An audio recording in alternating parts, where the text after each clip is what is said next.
Yes, Projan Media TV ye channel yokka gy'olina okwekumirako wano ku YouTube okufuna amawulire agaakagwawo ate nga geesigika. Abasubscribinga, abalikinga n'abakomentinga tubaagala nnyo, mwebale nnyo omulimu gumukola ku Projan Media TV kuba naffe ekitubeezaawo kubanga nammwe weemuli. Abantu bano wammanga sobola beerabira kakinina, mwebale nnyo okomentinga ku story Nakandi Farida. No guy ayina erinnya teririmu vowel yadde neemu. Webale nnyo commentinga, webale nnyo okulikinga, webale nnyo ogoberera Projan Media TV. Waliwo Brian Semakula okola omulimu gw'amaanyi nnyo, Carol okola omulimu gw'amaanyi nnyo, Diana Nabukenya comment yosuzaba. Waliwo gwe bayita Steve webale nnyo endowooza yo gye watteredde ku story ya Big Eye. Webale nnyo endowooza yo tugiraba. Webale nnyo okugoberera Projan Media TV kuba bwe singa toliiwo singa naffe tetukola. Era nnyongera obbeebaza gwe atanaasubscribinga naye ng'ofollowinga Projan Media TV.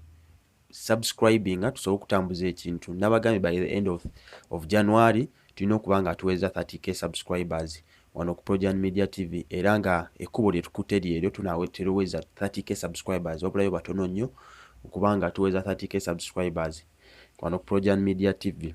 Nga bwe nabagambye eno wiiki yonna yonna tugenda kuba tuyozaayoza abaana ba P7. Gwe alina omwana nga yamaze P7 recording aka video, omwana atandike n'erinnya lye oba waba mugandawo atandike n'erinnya lye, ayogereze yafunye, ayozeeyoze oba ayogere n'amannya gaabo oba yeebaze abo abamubeereddewo okuba nga yatuusize ku ekyo, ayogere n'essomero lye yasomeddeko n'obubaka obukubiriza abantu okusubscribinga oba okulaba Projan Media TV.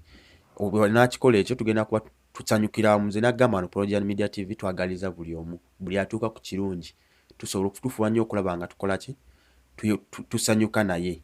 So gwe kola ekyo, muweereze ku WhatsApp namba eyo oba weereza message ku WhatsApp namba eyo oyongubwe butereevu ku WhatsApp group yaffe.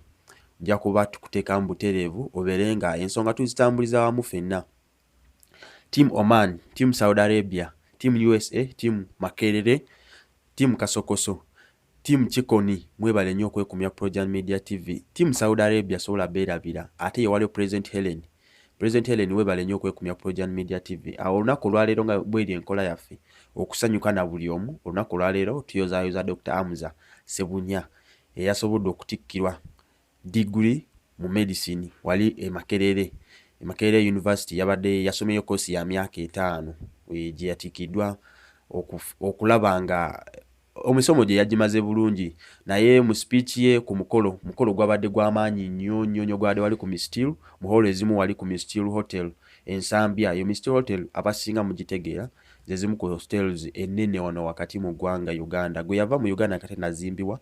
Bw'otuuka Ensambya awo around Villa Park oba mamanyi Villa Park oba Sharing Hall weeri oba osobola ogirengera awo Mistil Hotel y'amaanyi nnyo. Omukolo gye gwabadde omukolo guno gwabadde gwa njawulo nnyo okusinziira graduation parties ze tubadde tujja tulaba.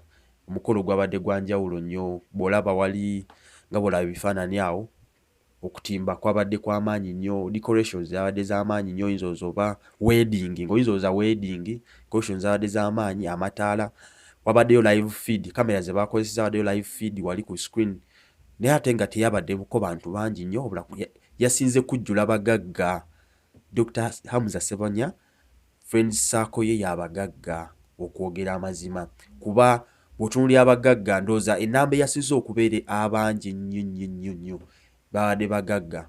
Ba Dr Kirumira, Bakirumira, ba Hamisi Kigundu mwena mumanyi nanyini Ham Towers ne Ham Shopping eyali wali ku Parkyard, ekizimbe ekiri ku Parkyard. Hamisi Kigundu bonna babaddeyo, buli kika kya mugagga yabaddeyo. Dr Hamza Sebunya ku byayogedde yeebaza buli omu, naye byasinze mu kimu bibiri mu speech ye yadde ayogera ku mukyala we Rema namakula eyamubadde okumpi wano, ng'ayogera ku bintu ebimu ebikwatagana n'omukwano, n'atangaaza engeri ye gy'abadde asomamu nti abadde asoma nnyo, yeeyambisa nnyo internet okusoma, mbwera baali batukanga ekiro ng'omukyala akomplaininga nti obudde bwakwebaka wabula ng'amugamba nti nkyalina kye nsoma kwano ku internet. Ng'era alina dokita gw'agoberera ennyo, buli ka vaccine k'aba azuddeyo nga Dr Hamza ng'agenda akasomako ng'era obudde bwe obusinga bumala nnyo mu kusoma ku internet. Asoma nnyo ku internet, so kyagambye nti n'akubiriza n'abantu okweyambisa internet mu bulungi. Internet gyeyambise ng'osoma, do research on internet, kyekimuyambye okuyita. Kinajjukirwa nti ono Dr Hamza Ssebunya abadde makeere ku government sponsorship.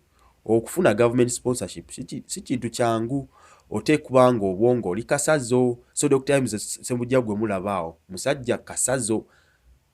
Obwongo abulina kuba teri agenda government n'akola medicine. Mwabasomyeko mukitegeera. Teri akola medicine nga si mugezi ate ng'oli ku government sponsorship. Bw'obanga wamala senior 6 oteekwa kuba nga oli wa wakati wa 20 points mu sciences. Okuva 18 points paka ku 20 points oteekwa kuba nga oli awo wakati mu sciences. So Dr Hamza Ssebunya si kasajja kangu, kasajja kalina obwongo bwako. Government otuuka okuwa sponsorship ate sisuubira nti bamuwa on merit wakaba wa Rema. Zino yazifuna tebanasisinkana ndooza ne Rema. Oza amaze emyaka 5 era yabaddeyo n'emikwano gye mingi nnyo. Naye wabula kye yavuddeyo n'alangira mu butongole abantu kye balina otegeera. Dr Hamza Ssebunya yagambye talina Facebook account yonna. Ku Facebook taliiko. Era ezo accounts zonna ze mulaba teri yadde n'emu eyiye. Abo beenoonyeza byabe. Bino byavudde mu kamwa ka Dr Hamza Ssebunya. Talina Facebook account. Wabula yasabidde abo bonna abamwagaliza ebibi, ayabasabidde birungi. Yagaye nti nze mbagaliza birungi. N'abawabula tomala budde bungi ku social media ng'owalampa abantu balaba ng'olina gw'owalana, ng'olina gw'ovuma. Obudde bumale ng'osoma bintu birala. Ebigambo bya Dr Hamza Ssebunya. N'asabira abantu ababadde ku mukolo n'abatabadde ku mukolo, yabasabidde bafune abaagala abalungi. Kuba ye yatuse n'agamba nti okuva yafuna Rema alinga yatuuka. Kuva yafuna Rema alinga yatuuka takyalina kira kyayoya. Kubeera kimu bibiri yadayogera Rema namakula mukyala wange otegere embeera eyo kiragira nti embeera gye balimu nnungi. N'avaayo n'atangaza nti abadde abirabanga ku internet. Tizimanyi batunze kino ebyo byonna buŋŋambo, tebalina kye batunze. Wabula yamusuubiza omulaga laavu etagenda kuggwaawo. Bagenda kubeera bonna lubeera nti bajja wangaala. Dr Hamza Ssebunya mu bigambo bye yayogedde. Wabula omu ku mugagga yabaddeyo Kirumira yavuddeyo n'agamba nti n'agamba embaga ejja eri mu kkubo ejja egenda kuba embaga mawuuno.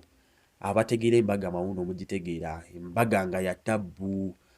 Teri ayinza gimu, yagenda kuba embaga etabanko muno mu Uganda. Oyo Kirumira ndowooza bw'ayogera ekintu nze sobola kuwakana.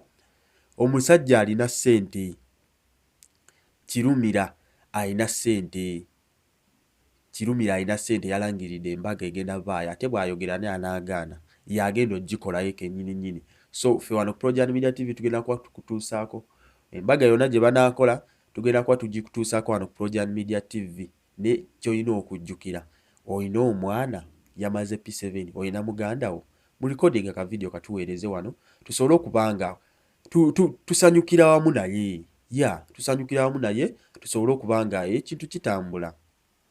Weereza ka video ko WhatsApp number osobole okubanga ka video tusanyukira wamu n'omwana wano Project Media TV. Webale nnyo okwekumya Project Media TV, subscribinga, likinga, commentinga.